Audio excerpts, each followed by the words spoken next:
I want to talk to you today about the relationship between technology and human dignity. In the framework of two important evolutionary processes. The first, exponential technologies that are accelerating, and the second, how these support networks that are outcompeting hierarchical and centralized organizations. When a few thousand years ago, here in Greece, human civilization was experimenting with the first forms of democracy, the way this was achieved was unavoidably, necessarily, because based on muscular energy, on slavery, universal slavery. But today, we are at a point in our global civilization where we not only are not basing our achievements on slavery anymore, but we are at a point where we can aim for more, for going beyond what our moral systems assume to be possible. This is due to the power of exponential technologies that start almost imperceptibly as they double. It doesn't matter across what period of time, but until they reach a given threshold, they are almost invisible, even to the experts, because they are submerged in the noise of the environment around them that hides the important signal. And linear progressions at the beginning are more powerful than exponentials. That is why people tend to more traditionally interpret the phenomena rather than espousing the new interpretation that is possible. However, when that threshold is reached, it becomes visible to everybody, and they jump on board and they say, yes, I knew it all along. We are familiar with this through our computers, the personal computers, mobile phones, the supercomputers that we have in our pockets, the Internet of Things that is coming already. And it is often remarked that we are really talking about an S-curve that is going to be exhausted, but what we are really referring to is a sequence of technologies, each of them after the other, keeping this exponential trend alive. A good example of this that really lets you understand how powerful the trend is the Human Genome Project. Started in 1985, a 15-year-old project was only at 1% of its goal, already halfway through the 15 years in the 7th year. And at $3 billion, even the experts were saying, we will never get to our goal. We have to stop. They didn't realize that that 1% was reached with doublings, and progressively, on time and on budget, they reached 100% in the year 2000. But technology didn't stop. And today, you can have your genome sequenced for less than $2,000, and it will take not 15 years, but about a week. But still, technology doesn't stop. And already there are projections by those who design, manufacture, and sell the equipment for genome sequencing that in another 7 years, each of our genomes will be sequenced in real time for a few cents. When an enterprise thinks linearly, rather than understanding the power of exponentials, it doesn't matter that it was dominating its industry for 100 years. If a researcher comes and says, I invented digital photography, but the board of directors rejects the opportunity of investing in that, then it comes a year that you go bankrupt, laying off your last 10,000 workers, and it is the same year when a team of merely a dozen kids creates an app that is acquired for over $1 billion.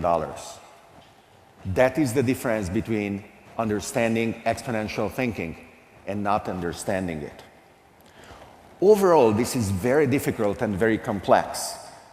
If you were at the apex of your entrepreneurial and organizational success 100 years ago, being included in the Standard & Poor's 500 index more or less gave you 60 years of statistically guaranteed permanence in the index itself. Today, the same results give you little more than 10 years. This has been going on for a long time. 200,000 years ago, when we decided to start using fire to pre-digest the food that we would eat so that we could dedicate time to other things rather than our cousins, other primates do, we embarked in a journey that made us understand the world better and better. Initially, we thought that it would be better to keep our knowledge secret. This condemned the alchemists to repeat the errors of others that maybe used poisonous or mortal methods to try to transform metals into gold. But now, we are using science in a virtuous circle of open information sharing. And that is the real difference between the dinosaurs and us. They didn't have telescopes.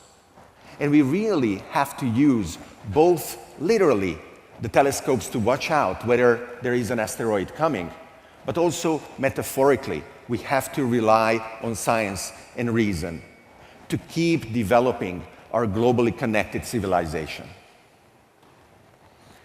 Global connectedness, however, does not mean to be homogeneous, to have the same answers and the same solutions imposed everywhere by the same companies, the same institutions, for every country and every possibility.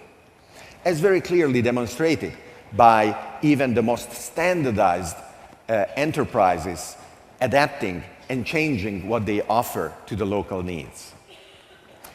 This means that not only there must not be a local moral and economical dictatorship, it also means that there cannot be. And as we understand these differences, we are able to empathize with others, even if they are not similar or the same as we are.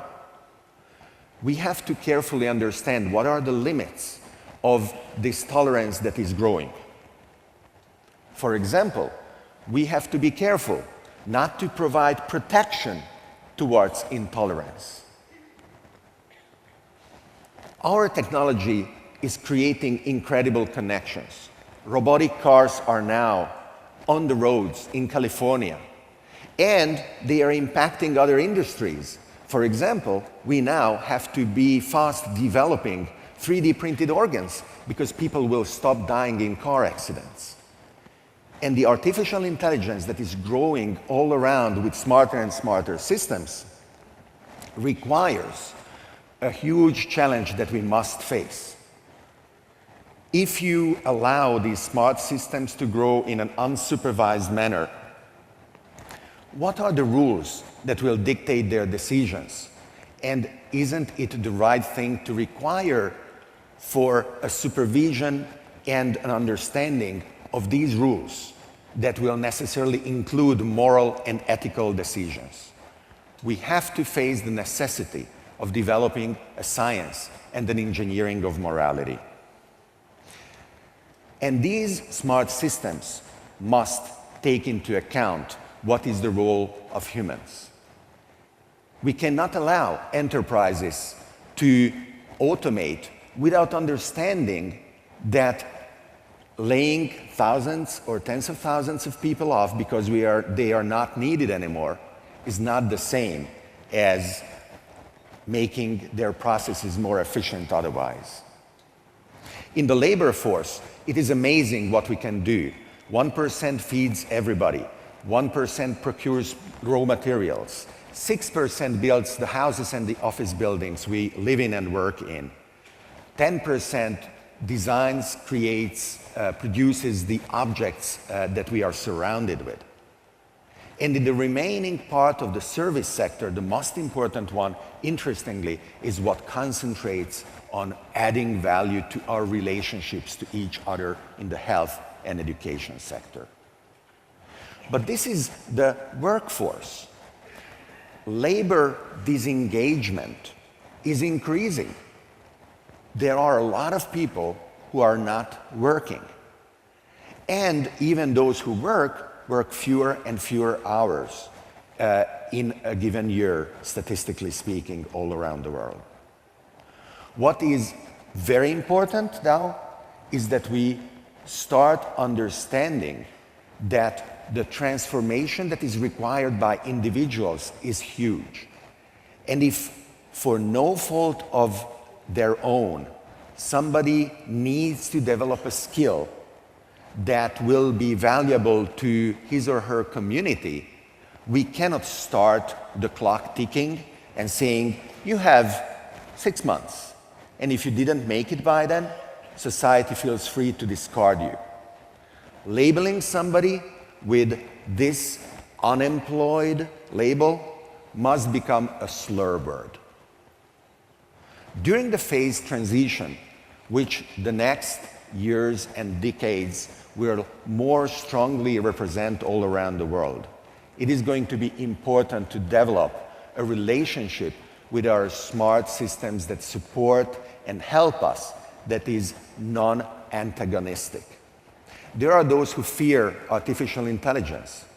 The symbiosis that we must develop cannot be conflictual.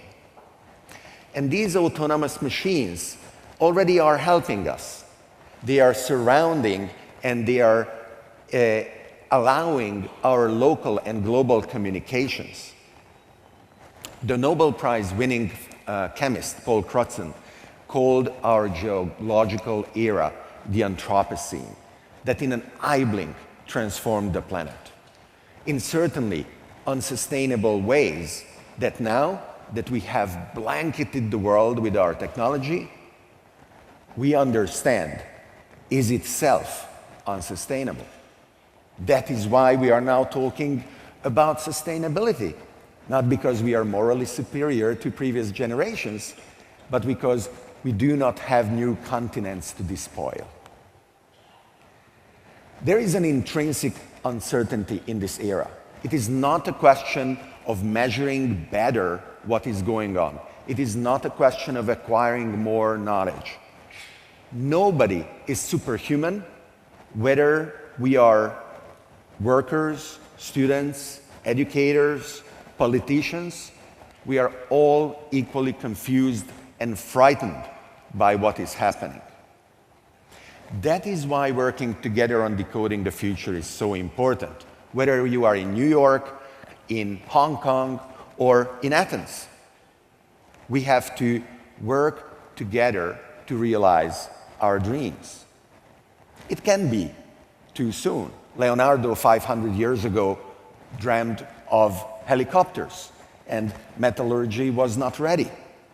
But when the time is ready, exponential change happens, even if there are those experts that object that whatever we are dreaming of is never going to be possible.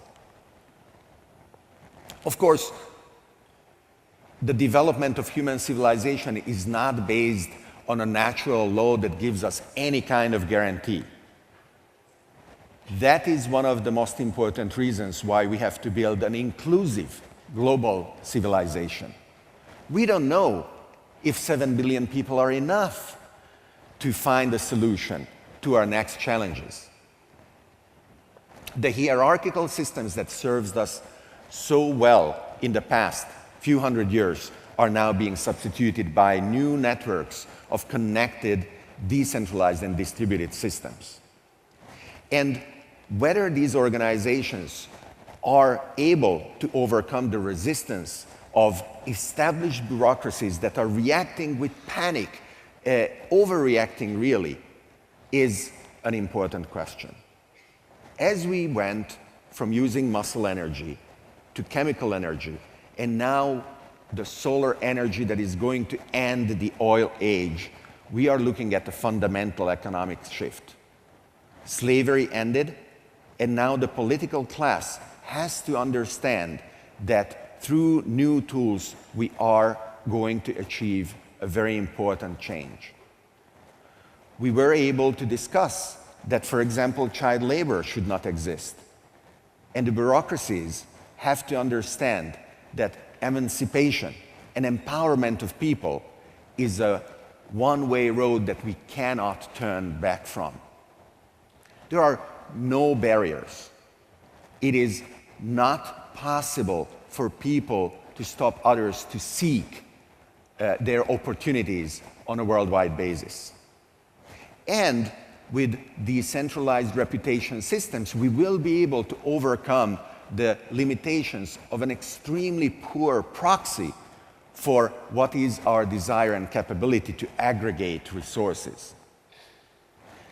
The nation states are going to be measured, as well as supranational or planetary organizations, by their capacity to understand this and to create conditions for people to live in dignity in communities that are able to discover the power of these unstoppable trends.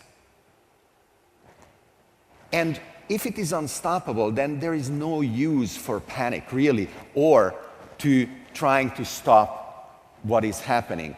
What matters is to discard the cages of the old type of thinking. And luckily, it really costs nothing. There are zero barriers to entry for going from idea to action in today's world.